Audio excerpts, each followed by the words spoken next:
ګرانو کتونکو زمونږه په دغه پروګرام د شریعت په رڼا کې سوال او دغه جواب کې یو کس ډیر خسته سوال کړی دی. سوال یې دا کړی دی د مونږ دوست وایي پېښور نه چې مفتی صاحب دام زمونږ استادو عام معمول دی د چا چې څوک شادي شوی واده یې کړی هغوی ته د دې خبرې ضرورت راځي. سوال یې دا کړی دی چې یو انسان خپل کور والا سره همبستري وکړه د شپې یا د ورځې چې هغې ته مونږ کوروالی وایو یا هغې ته مونږ جما وایو او همبستري ورته وایو میل ملاپ ورته وایو. هغه همبستري خپل کور والا سره وکړه نو همبسترۍ نه پس دغه انسان بعضې وخت کې انسان وي الله جل جلاله هغه له طاقت ورکړی دغه انسان دوباره بیا خپل کور والا سره د همبسترۍ یا د جما اراده وي دوباره بیا اراده وي. نو آیا دا انسان د جما نه د همبسترۍ نه پس به یا خوراک کا یا سکاک کا یا دوباره بیا کور والا سره همبستري کا نو آیا دا انسان به غسل کوي که نه به کوي یا به اودس کوي نه به کوي؟ دغه انسان دپاره څه حکم دی که نه دا انسان په همدغې جنابت حالت کې خوراک هم کولی شي یا سکاک هم کولی شي یا په همدغې جنابت حالت کې دی دوباره بیا هم کوروالی او جما خپل کور والا سره کولی شي که نه؟ غسل بکئی نو بیا خوراک کولی شي او بیا سکا کولی شي او غسل بکئی داسې ده بیا به کور والا سره جما دوباره کوي که نه په حالت د جنابت کې دا هر څه کولی شي او دا ډیره ضروري خبر هم ده. نو دغه رور ته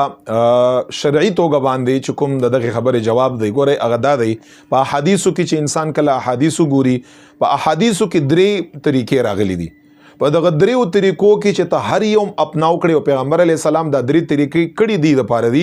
چې دا د هر تقوا والا انسان دپاره خپله خپله طریقه ده. یو زمونږ استاذ غوندې عام کسي یو لږ هغې نه نیک وي یو لږ ډېر تقواداري دا درې طریقې پیغمبر علیه الصلاة وسلام ځکه کړي دي چې ټول امت یو شانته نه دی. چا د تقوا معیار لږ ډېري چا کمی څوک عامي څوک خاصي بل نبی علیه السلام دا درې طریقې دي پارم کړي چې زما امت ته سهولت جوړ شي. نو په حدیثو کې درې طریقې راغلي. یو طریقه دام راغلی دا چې پیغمبر علیه الصلاة وسلام مبارک د ملاپ او د همبسترۍ او د جما نه پس صرف استنجا کړې ده یعنی خپل شرمګاه وینځلې ده مبارک استنجا یې کړې ده مزمزه خولې ته اوبه اچولي دي استنشاق پوزې ته اوبه اچولي دي یعنی استنجا یې کړې ده خولې او پوزې ته اوبه اچولي بس او د هغې نه پس یې خوراک هم کړی دی سکاک هم کړی دی دوباره بیا جما هم کړې ده. نو دا طریقه هم جایز ده که یو انسان جما وکړه او جما نه پس صرف استنجا وکړه او مزمزه او استنشاق وکړه نو که خوراک کا که سکاک کا هم جایز دی بلا کراهت څه خبره پکې نشته او که دوباره بیا کور والا سره همبستري کم نو څه خبره پکې نشته. بل طریقه پیغمبر علیه الصلاة وسلام په حدیثو کې دام کړي چې حضور علیه السلام مبارک د همبسترۍ نه پس اودس هم کړی دی یعنی حضور علیه السلام څنګه چې د مونځ دپاره مونږه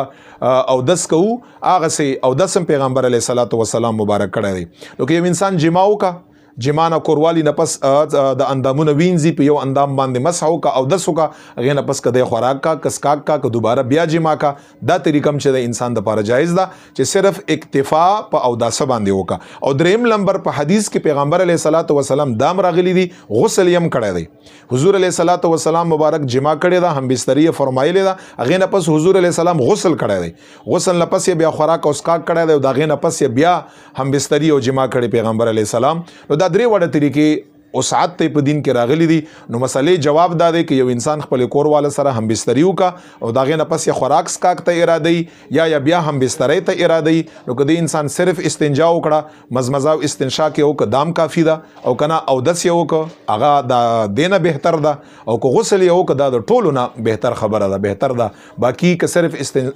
استنجا او مزمزه